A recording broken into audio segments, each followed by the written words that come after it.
Welcome to Am I the AH, where OP demands that his parents abort their 7th child and tells them that he cannot bear more burden because he has been helping raise their children. My parents have 6 kids with a gap of just 2.5 years, and I, 22, am the oldest one. My mother is a food preparation worker, and my father is a fast food cook, and they work at the same cafe.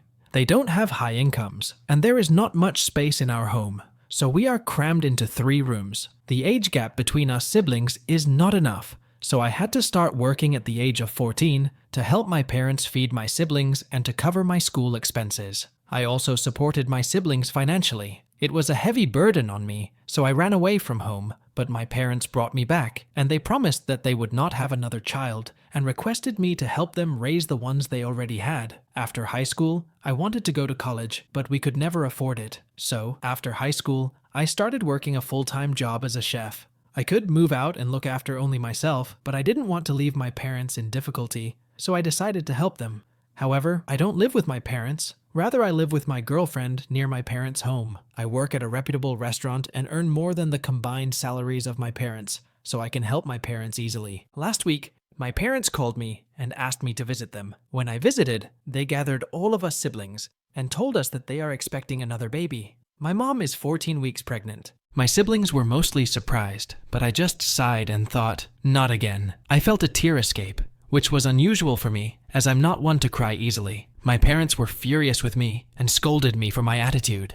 I couldn't help but point out that their reckless behavior had led to this situation, breaking their promise and making our lives even more difficult. They urged me to stop blaming them and reminded me that accidents happen. They reassured me that they would never consider abortion, even if it were an option.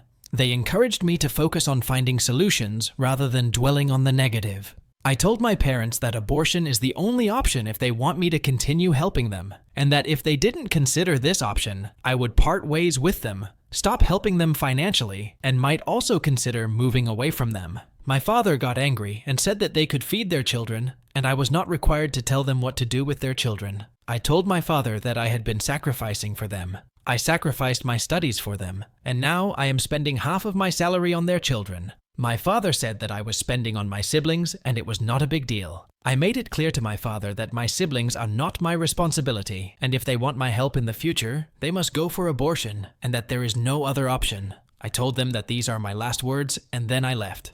I understand that some people believe that having a loving family, no matter large, is more important than money, and that may be true for them. However, for me, a large family feels like a heavy burden rather than a blessing. It is because I am the only one to support my siblings. So, it weighs on me as a responsibility and a source of worry. I am always worried about my parents' bills and our own apartment. For this reason, I don't want my parents to have another child.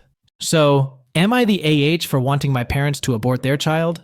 OP is not an AH, rather his parents are big AH. OP is not responsible for raising his siblings, and if he is helping his parents, they must be grateful for it, and they should not take him for granted. It is selfish of OP's parents to be a burden on their son. OP's parents are the best example of entitled parents. So, I would give OP 0 out of 5 on the AH scale, and would rate his parents as 4.5 out 5. Let's now move on to another Am I the AH? Where an entitled mom is demanding her daughter from her first husband to take in his mentally challenged daughter from his second husband so that she could marry for the 3rd time.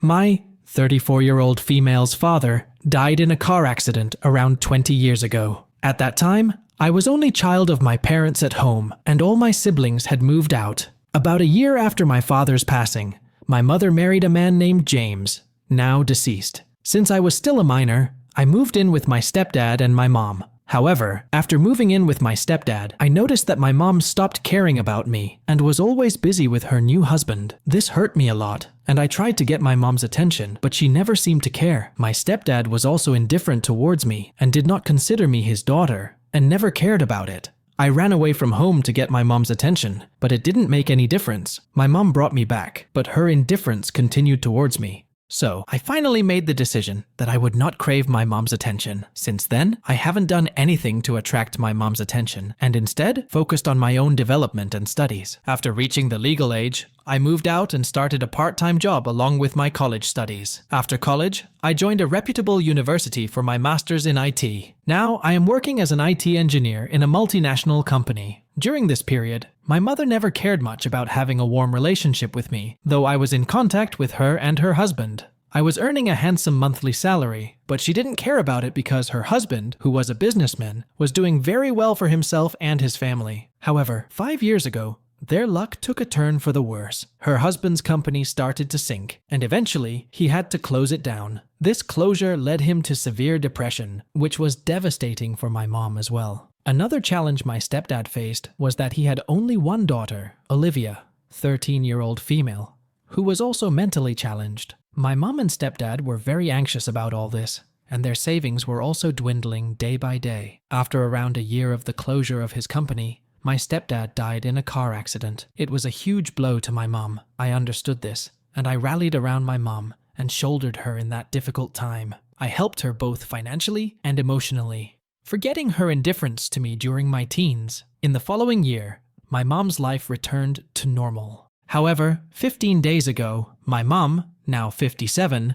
told me that she had decided to get married again. This revelation was surprising for me, but a real shock came when my mom asked me to take in my stepsister Olivia because the man she was marrying was not ready to take her in. Though I was surprised by my mom's decision to get married for the third time, I don't have any problem with it. My issue is that I am not responsible for her daughter, and I don't have the responsibility to take care of her. Another issue is that I don't want my stepsister to face the same fate I did when my mom remarried after my father's death. Considering all these factors, I told my mom that I was not going to take in my stepsister, and that she should consider taking her in. If her would-be husband was not ready for it, she should reconsider her decision. I told her that she should prioritize her daughter's welfare over marrying that man, and also suggested her to marry someone else who would take her daughter in after the marriage. My mom said that I was being an for not helping my mother. I told her that I was not supposed to, and her expectations were very high and unreasonable. Now, my mom is angry with me. So, am I the here?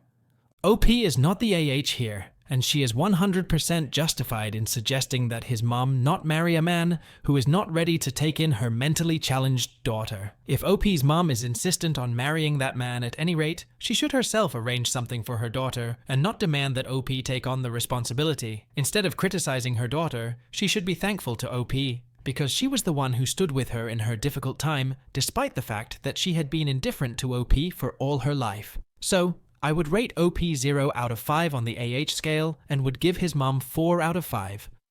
What do MacReddit fans think? Let me know in the comment section below. If you like the stories I brought you, just hit the like button, share them as much as you can, and don't forget to subscribe to MacReddit for a daily dose. Bye bye, see you tomorrow with some more spicy fries.